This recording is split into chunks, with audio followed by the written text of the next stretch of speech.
कृष्णानंद सागर जी रहते हैं, जो प्रबुद्ध वक्ता रहे हैं और कई तरह के किताबों की रचना कर चुके हैं।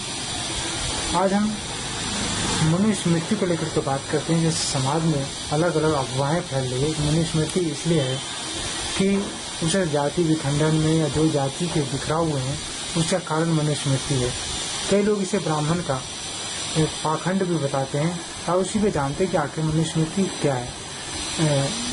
गुरु जी, सबसे पहले तो आपको नमस्कार। वतन की आवाज़ में से बहुत बहुत आपको स्वागत है।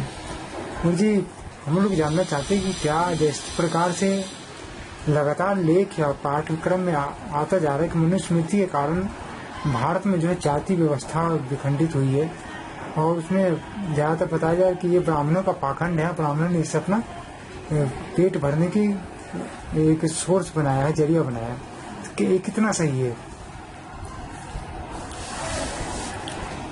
देखिए, मनुस्मृति के विषय में आलोचना वही करते हैं जिन्होंने मनुस्मृति को पढ़ा ही नहीं है।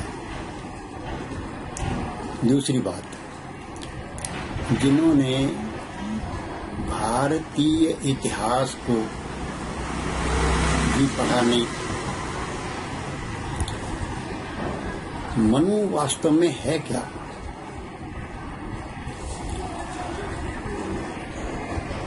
तो मनु तो बहुत ही प्राचीन हुए हैं। आरंभ में ईश्वर या ब्रह्मा जो कुछ भी कह लीजिए वही था, बाकी कुछ था ही नहीं। ना दिन था, ना रात था, ना सूर्य था, ना चंद्रमा था, ना पृथ्वी थी, ना आकाश था, कुछ भी तो नहीं था। लेकिन ब्रह्म था, परमात्मा था, ईश्वर था। तो उसकी इच्छा हुई एक से अनेक होने की। तो एक से अनेक होने की प्रक्रिया ये है सृष्टि रचना। तो सृष्टि की रचना ईश्वर ने की, ये ऐसा कहा जाता है। अब उस ईश्वर का ही जो सृष्टिकर्ता रूप है उसको ब्रह्मा कहते हैं। जो उस ईश्वर का पालन करता रूप है उसे विष्णु कहते हैं। और जो उस सृष्टि का विनाश करता रूप है उसे शिव, शंकर, महादेव, महाकाल कहा जाता है। तो अब वो जो ब्रह्मा थे यानी सृष्टिकर्ता रूप ईश्वर के, उन्होंने अपने शरीर से दो लोगों को उत्पन्न किया, एक मनु और एक शत्रुपा। ऐसा कहते हैं कि दाएं अंग से मनु को, बाएं अंग से शत्रुपा को। तो मनु और शत्रुपा जो हैं उनको आगे मानव सृष्टि आरंभ करने की लिए उन्होंने आदेश दिया। तो ये आज हम जो कहते हैं मानव सृष्टि, वो मनु की संतान। हम मानव शब्द प्रयोग करते हैं, उसका अर्थ भी है मनु के वंशज या मनु की संतान। हम मनुष्य कहते हैं, उसका भी अर्थ यही है। अंग्रेजी में मैन बोलते हैं, वही बात है। ह्यूमन, वही मनुष्य, ह्यूमन। तो ये मनुष्य। अब इसके बाद फिर मनु कई हुए, वो तो फिर उनकी व्याख्या बहुत लंबी चौड़ी है, उस ज्यादा में नहीं हम जाते। लेकिन जब मानव समाज चल पड़ा तो आरंभ में जो था तो सबका एक ही वर्ण था, उसे हंस वर्ण कहा गया है हमारे यहाँ। एक ही वर्ण, हंस वर्ण। लेकिन जब और मानव समाज बढ़ता गया तो उसमें फिर कार्य विभाजन की आवश्यकताएं पड़ी।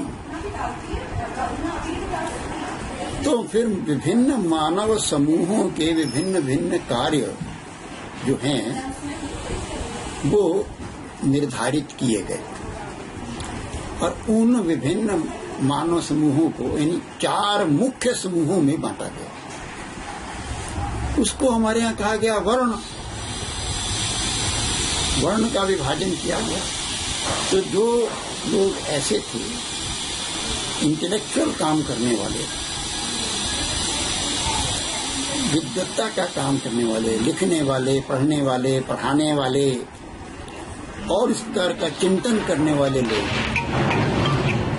उनको नाम दिया गया ब्राह्मण।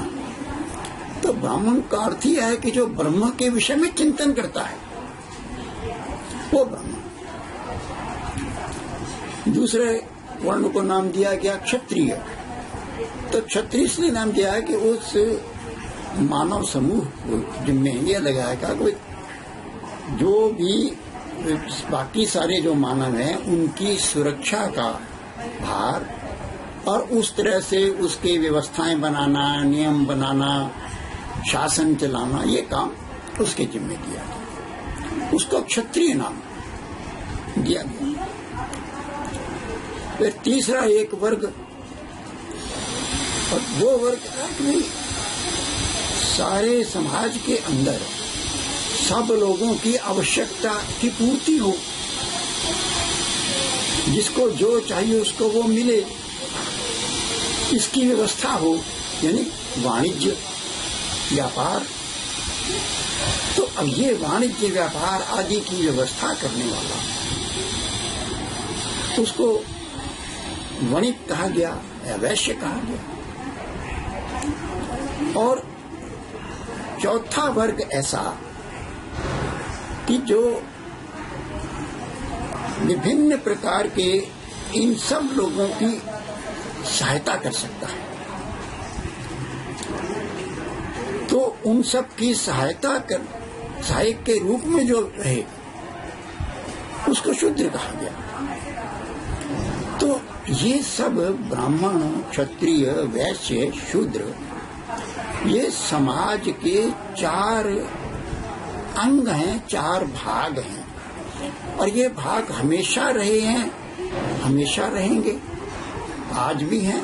हम इनको ब्राह्मण, क्षत्रिय, वैश्य, शूद्र ना कहें, कुछ और कह देंगे। कोई कारखाना है तो कारखाने में भी ये बात आपको मिलेगी। ये ऊपर का मैनेजमेंट जनरल मैनेजर है, फिर उसके नीचे और कई तरह के लोग हैं, फिर सिक्योरिटी स्टाफ है, फिर वो जो है सप्लाई व्यवस्था करने वाला स्टाफ है, वेतन व्यवस्था करने वाला स्टाफ है, और फिर वो सब जो है जिसे कहते हैं उन सब की सहायता करने वाला स्टाफ। ये तो एक फैक्ट्री कारखाने में भी होता है, तो हर जगह होता है। ये आप उसको नाम कुछ भी दे दो, ये एक शाश्वत चीज है। और क्योंकि ये शाश्वत है, इसीलिए गीता में भगवान श्री कृष्ण ने कहा कि चातुर्वर्ण्यम मया सृष्टि, ये 4 वर्णों की सृष्टि थी मैंने की है, यानी ईश्वर प्रदत्त ये है। 4 वर्णों की सृष्टि ये भी ईश्वर द्वारा की गई है। ईश्वर द्वारा की गई का अर्थ क्या यही है कि भाई क्योंकि लोग जो हैं ये 4 वर्ग स्वाभाविक रूप से बनते हैं किसी भी काम में, और वो क्योंकि बनते हैं और शुरू से बनते आ रहे हैं, तो जो शुरू से ही बनता आ रहा है वो यानी ईश्वर प्रणीत, ईश्वर रचित। तो चातुर्वर्ण मया सृष्टि, और कैसे? गुण कर्म विभागशः। तो ये गुण और कर्म का अंतर है इसमें। तो गुणों के अनुसार जो उस ब्रह्म गुण का है वो ब्राह्मण है, जो क्षत्रिय गुण का है वो क्षत्रिय। तो ऐसे गुण और उसके अनुसार उनके काम। तो गुण कर्म के अनुसार उनका विभाजन किया गया है, गुण कर्म विभागशः। ये श्री कृष्ण ने गीता में कहा। तो इस प्रकार से ये जो जाति वाली बात है, ये जाति व्यवस्था शुरू में तो थी ही नहीं। ये 4 वर्ण हैं, और ये 4 वर्ण शाश्वत हैं, आरंभ से हैं, आज भी हैं, आगे भी रहेंगे। आप कुछ भी कह लो, कुछ भी कर लो, वो रहेंगे। लेकिन जाति व्यवस्था अलग चीज है। जाति व्यवस्था जो है ये तो बहुत बाद में आकर बनी है, और ये जो बनी है ये अधिकांश रूप से बनी है व्यक्ति के पेशे से। जाति ये पेशे को बताती है। अब कोई चर्मकार है, मतलब चमड़े का काम करता है, बनिया मतलब वणिक, वणिक कहकर के बनिया, अब वो बनिया है। तो अब जो भी है, अब वो ये कोई ठाकुर हो गया, कोई राजपूत कहने लगा अपने को, कोई यादव कहने लगा, तो ये वंश से आ गया, यादव यदुवंशी। अब अहीर है, अब जो कुछ भी कह लीजिए, ये सब बाद में बने हुए हैं। तो या तो वंश से बने, उनको बोलने लगे, या फिर उनके पेशे से बोलने। तो जो पेशा है उसका, अब अध्यापक है तो आमतौर पर यही होता है। अध्यापक का बेटा भी अध्यापक, वकील है, वो अपने बेटों को वकील बनाता है। और आजकल तो प्रत्यक्ष हम देखते हैं, राजनीति में जो लोग राजनेता, राजनेता का बेटा राजनेता। तो ये वंश परंपरा, तो हर काम में वंश परंपरा। और इसी प्रकार से जो जिसका धंधा है, उस धंधे के अनुसार भी जातियां बन गई। कुछ जातियां गांव के नाम से बन गई, तो उनके गांव का नाम है तो उस गांव के सब लोग उस। अब जितने भी आप देख लो, आपको कईयों के नाम मिलेंगे ऐसे। अब वो था पंजाब का मुख्यमंत्री था प्रताप सिंह कैरों,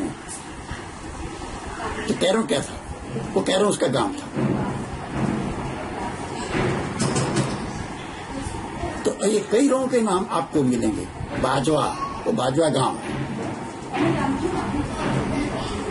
तो गांव के नाम से भी लोगों की ये जातियां बन गई। उनका ये कहना है कि जैसे ठीक है कि कर्म के आधार पर जाति व्यवस्था हुआ जो भी हुआ, लेकिन अब आने वाले समय में अगर कोई ब्राह्मण है, उसका लड़का ब्राह्मण वाली काम नहीं करता है, फिर भी उसे ब्राह्मण कहना कहाँ तक उचित है? देखो, ऐसा है कि ये तो एक होती है सामान्य लोगों की धारणा, और एक होती है श्रेष्ठ विचारक जो हैं समाज के, उनकी धारणा। दोनों थोड़ा सा अंतर आ जाता है। तो अंतर यह आता है कि भाई आम लोग तो आम ढंग से सोचते हैं, तो आम लोग जो सोचते हैं वही सोचते हैं, अच्छा ये पंडित जी, अरे पंडित जी का बेटा है पंडित जी। अब वो चाहे बेटा जो है कितने दुष्ट कर्म करता हो, पर वो पंडित जी का बेटा है। अब पंडित जी कौन कहते हैं उसे? तो वो पंडित थोड़ी कह रहा है कि मेरे बेटे को तुम पंडित कहो, तो बाकी सब लोग उसको पंडित कह रहे हैं। वो चाहे कहे या ना कहे, लेकिन बाकी सब लोग कह रहे हैं शाह जी। अब शाह जी का बेटा शाह जी। तो अब ये आम लोगों में ये, और ये ऐसा होता है कुछ समय तक चलता है, कुछ पीढ़ी तक चलता है, तो धीरे धीरे धीरे वो चीज खत्म हो जाती है। अब एक ब्राह्मण का बेटा, अब उसने अगर जूते की दुकान कर ली, तो जूते की दुकान करते हुए भी वो रहेगा ब्राह्मण का बेटा। लेकिन ये जब 2-4 पीढ़ी और आगे चलकर फिर कोई उसको ब्राह्मण नहीं कहेगा, धीरे धीरे अपने आप ही कम होता जाएगा, खत्म होता जाएगा। और हो सकता है उसको फिर उसकी जाति जूते वाली बन जाए, उसको जूते वाला कहना है, कुछ और कहना, जो भी कहने शुरू कर दें। तो अब ये केसरवानी क्या है? केसर का काम करने वाले केसरवानी। गांधी क्या है? तो शब्द है गंधी। गांधी शब्द नहीं है, शब्द है गांधी, लोग बोल देते हैं गांधी, गंधी। तो जो गंध का काम करते हैं, ये इतर वगैरह बनाने का, वो गंधी। तो ये पेशे से इस तरह के नाम कहते हैं। तो अब ये तो है नहीं कि जो इतर बनाने वाले हैं या गंध का काम करने वाले हैं वो कोई हजारों सालों से गंध का ही काम करते आ रहे हैं। जब भी जिसने एक पुरुष ने किया होगा, उसके 2-4 पीढ़ी आगे चलकर वो गंधी कहलाने लगा। तो ये धीरे धीरे होता है। अब देखो मैं आपको ये है मुझे एक बंधु मिले बब्बर हैं आजकल कई। तो मैंने उनसे पूछा यार बब्बर ये है कैसे, ये कौन है बब्बर, कैसे बच्चा? तो उन्होंने कहा कि जी मेरे चाचा जी ने और इस पर बड़ी रिसर्च की थी, वो बड़े विद्वान थे और उन्होंने काफी रिसर्च की कि हमारी पहले की पूर्व पीढ़ियां कौन कौन सी हैं, क्या हैं, कैसे कैसे कहां से आए हम। तो अब ये बब्बर जो थे ये रहने वाले थे सियालकोट के, सियालकोट जो आजकल पाकिस्तान में। तो अब वो स्वर्णकार है, सुनार कहा जाता है। तो उन्होंने बताया कि वो सारे में जो उन्होंने खोज की और पुस्तक भी लिखी उन्होंने उस पर पूरी। तो उन्होंने कहा कि वास्तव में हम लोग कौन हैं? तो वास्तव में हम लोग हैं महाराणा प्रताप के जो थे राजपूत भील, हम वो हैं।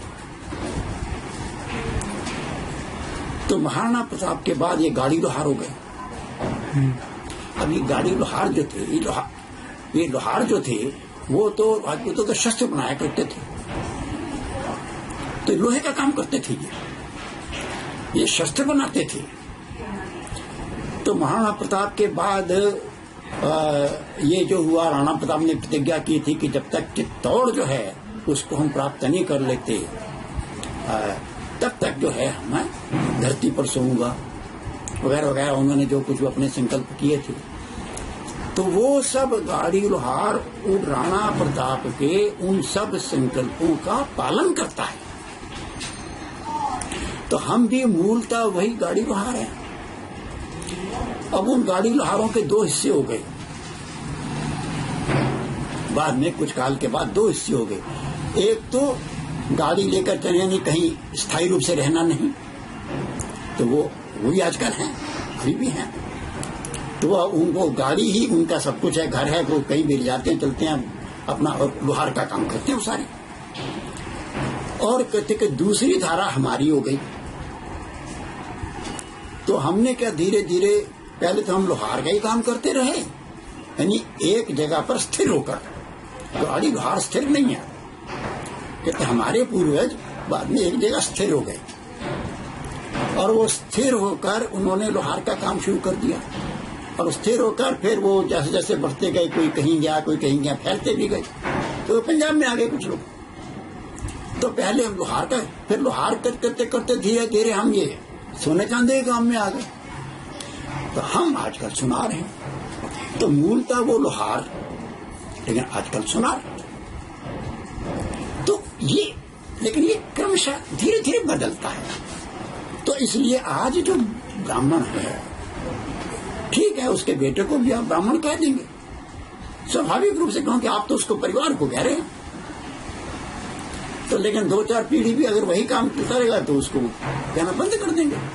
वो वकालत शुरू कर देगा तो आप पंडित जी कहेंगे, 2-4 पीढ़ी बाद आप उसको वकील साहब ही कहेंगे, वे पंडित जी नहीं कहेंगे। तो ये, और इसीलिए हमारे यहाँ देखो ये जो करते हैं ना पिंडदान वगैरह करते हैं, तो उसमें क्या करते हैं, 7 पीढ़ी का हिसाब करते हैं कि ये चीजें 7 पीढ़ी तक जाती हैं, संस्कार भी 7 पीढ़ी तक जाते हैं। 7 पीढ़ी के बाद संस्कार खत्म हो जाते हैं। जो रक्त है मेरे अंदर, मेरे बाप का, दादा का, परदादा का, तो 7 पीढ़ी तक का रक्त है मेरे अंदर। तो उसके बाद अंतर आना शुरू हो जाता है। जैसे छठी पीढ़ी जो है वो मेरे से एक पीढ़ी आगे वाले में रहेगा, तो धीरे धीरे अंतर आता जाता है। तो सवाल यह है कि आज अगर एक ब्राह्मण ने अपना ब्रह्म कार्य छोड़ दिया तो 7 पीढ़ी बाद जाकर उसके वंश का क्या हुआ उसको देखिए, तब वो क्या है। अगर उसकी पीढ़ी वो काम कर रही है तो ब्राह्मण की कराएगी, नहीं वो कुछ और काम अगर शुरू कर देंगे तो 7 पीढ़ी बाद वो कुछ और ही होगी। लेकिन हम अगर ये सोचें कि आज का आज ही हो जाए, तो ऐसा तो नहीं होता। अब बहुत सारे मंत्री हैं, अब वो मंत्री तो 20 साल पहले रहे, अब मंत्री नहीं 20 साल से, अभी भी लोग उनको मंत्री जी कहते हैं। अरे मंत्री तो 20 साल पहले था, वो तो 2-4 साल 5 साल रहा मंत्री, आज भी मंत्री जी बोलते हैं, नेताजी बोल देते हैं लोग। तो ये जैसे ये है ऐसी ये है समाज। तो मनुस्मृति में इसका क्या उदाहरण मिलता है कि कैसे जैसे लिखे जा रहे हैं कि मनुस्मृति के कारण ही ऐसा चीजें हुई है कि मनुवादी मतलब भेद करना या अपने आप को बड़े समझना, दूसरे को छोटा समझना, क्या ऐसी चीजें मनुस्मृति में कहीं है? देखो भैया, मनुस्मृति में ऐसा कुछ भी नहीं है, कहीं भी नहीं है। मैंने भी इस दृष्टि से मनुस्मृति को अच्छी तरह देखा, परखा, मुझे तो कहीं कुछ मिला नहीं। और कई लोगों ने मुझे ये कहा तो मैंने उनको ये कहा भी कि भैया मुझे दिखाओ तो सही है कहाँ पर। तो आज तक किसी ने दिखाया नहीं। बस वो जो दिखाते हैं वो ये दिखाते हैं, अजी फलाने व्यक्ति ने देखो ऐसा कहा है मनु के बारे में। वो किसी तीसरे व्यक्ति के लेख में या उसकी पुस्तक में बता देंगे। मनुस्मृति में है कि नहीं वो नहीं दिखाएंगे, वो नहीं दिखा। अब उस आज तक मुझे तो किसी ने दिखाया नहीं। अब उस व्यक्ति ने भी मनुस्मृति पढ़ी नहीं पढ़ी, अब उस व्यक्ति ने मनुस्मृति पढ़ी कि नहीं पढ़ी, या उसने अपनी ओर से श्लोक बनाकर मनुस्मृति नाम लिख दिया, अब ये तो वो जाने। लेकिन ऐसा मनुस्मृति में नहीं है। दूसरी बात है, देखो कोई भी बात अगर उसके बारे में हमने परीक्षण करना हो तो उसका तरीका क्या है?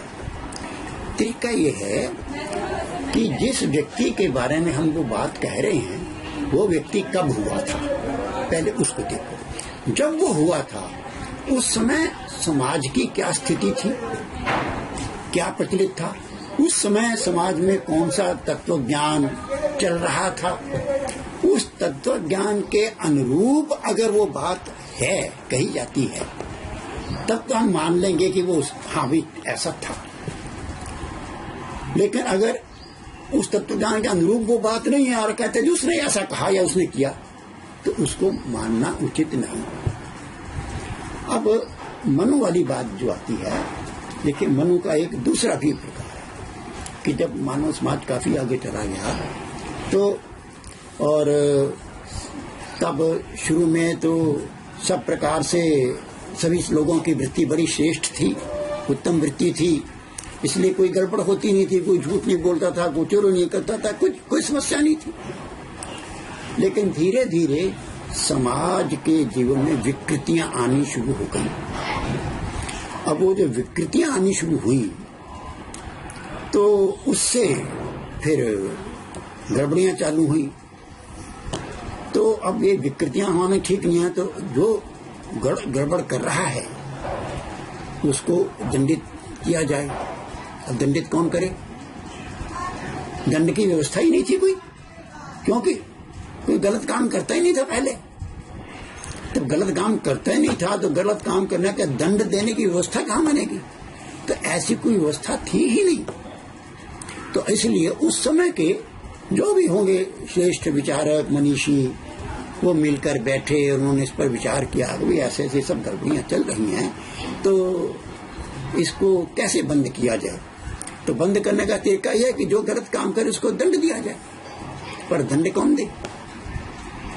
और फिर दंड की व्यवस्था क्या हो, दंड के नियम क्या हो, ये कुछ करने की जरूरत पड़ेगी। तो सब ने मिलकर यह तय किया कि भाई हमें एक ऐसी व्यवस्था बनानी चाहिए। उस व्यवस्था को कहा गया राज व्यवस्था। हमें राज्य व्यवस्था बनानी चाहिए और उस व्यवस्था का जो संचालक, यानी उसे राजा नाम दिया गया। तो एक को राजा बनाओ, एक के जिम्मे ये काम करो। तो अब वो किसके जिम्मे किया जाए? तो वो उस समय वो एक थे, उनका नाम मनु था। तो वो जो मनु थे बड़े श्रेष्ठ थे, तो सब ने मिलकर उनको कहा भाई आप इस काम को संभालो।